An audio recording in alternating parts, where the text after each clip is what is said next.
तो हेलो दोस्तों, फिर से स्वागत है हमारे एक नई कहानी के साथ, जिसका नाम है गौतम बुद्ध और आलसी आदमी। आलस को कैसे ख़त्म करें, ये भी लास्ट में आपको सीखने को मिलेगा।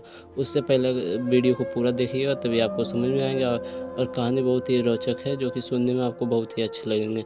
तो उससे पहले अगर चैनल पर नए हैं तो सब्सक्राइब कर लीजिए और बेल आइकन दबाना ना भूलें, ताकि जैसे वीडियो अपलोड करूँ सबसे पहले आप तक पहुँचे। तो चलिए कहानी में आगे बढ़ते हैं और कहानी आपको सुनाते हैं। गौतम बुद्ध ने उस व्यक्ति से कहा, पहले मुझे यह बताओ कि तुम्हें क्यों लगता है कि तुम आलसी हो।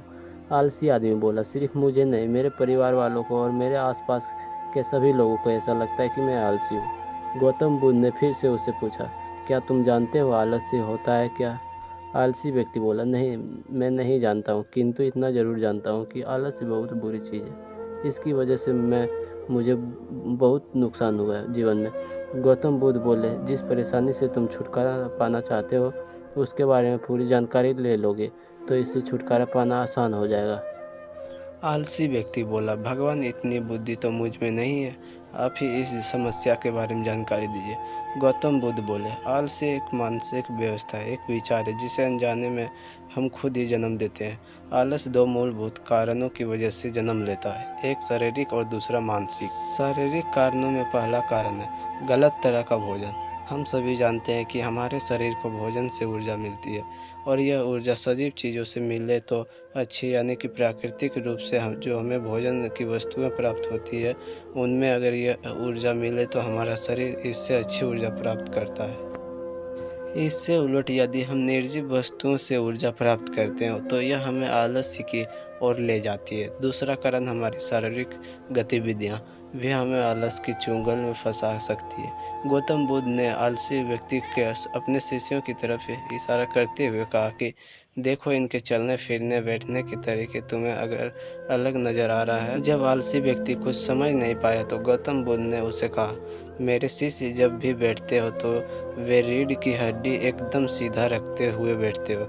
चलते हैं तो उनके दोनों पैर के बीच के संतुलन बनाए रहता है, और जब हम सोते हैं तो उनका शरीर एकदम स्थिर रहता है। ऐसा करने से उन्हें रात्रि में एकदम सही तरीके से नींद आती है। आलसी व्यक्ति बोला, लेकिन नींद तो आलस का एक ही रूप है। बुद्ध बोले, हाँ, अगर उसे ज़्यादा मात्रा में लिया जाए तो। बुद्ध ने इस बात को आगे बढ़ाते हुए कहा, नींद कम मात्रा में लोगे तो तुम्हें अगले दिन थकान महसूस होगी, और ऐसा करने से ज़्यादा आलस शरीर में आएगा। नींद ज़्यादा लोगे तभी यही परिणाम होगा, इसलिए नींद को ना ज़्यादा ना कम, एकदम सही मात्रा में लेना अति आवश्यक है। आलसी व्यक्ति बोला, हाँ, यह तो मैंने अनुभव किया है। बुद्ध बोले, अब मानसिक कारणों के बारे में जान ले।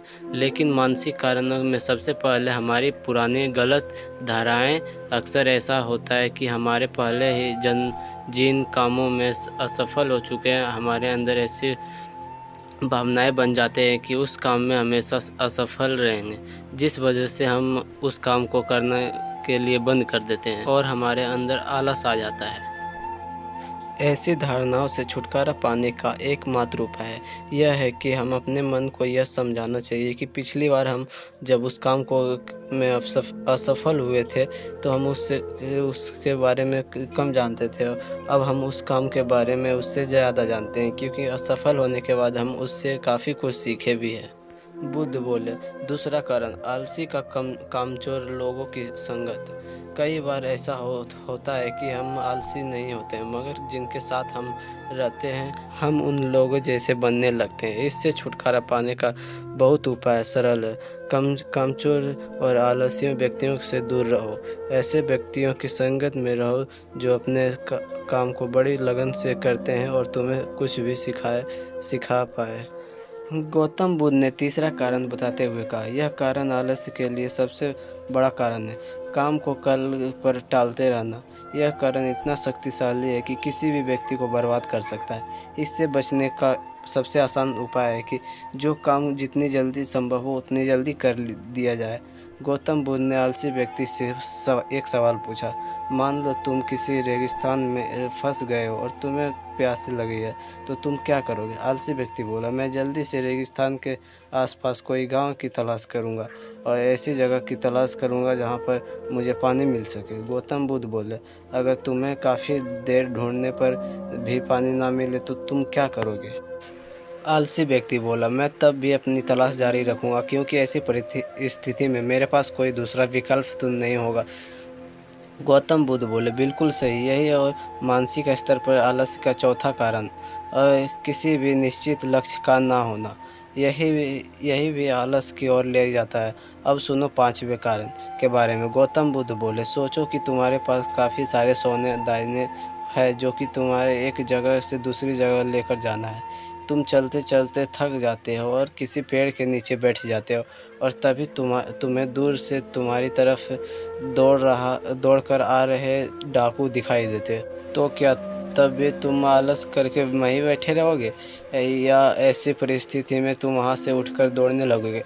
आलसी व्यक्ति बोला, जी मुझे वहाँ से दौड़ना ही पड़ेगा, नहीं तो मेरी जान और सोने की दानें दोनों खतरे में पड़ जाएंगे।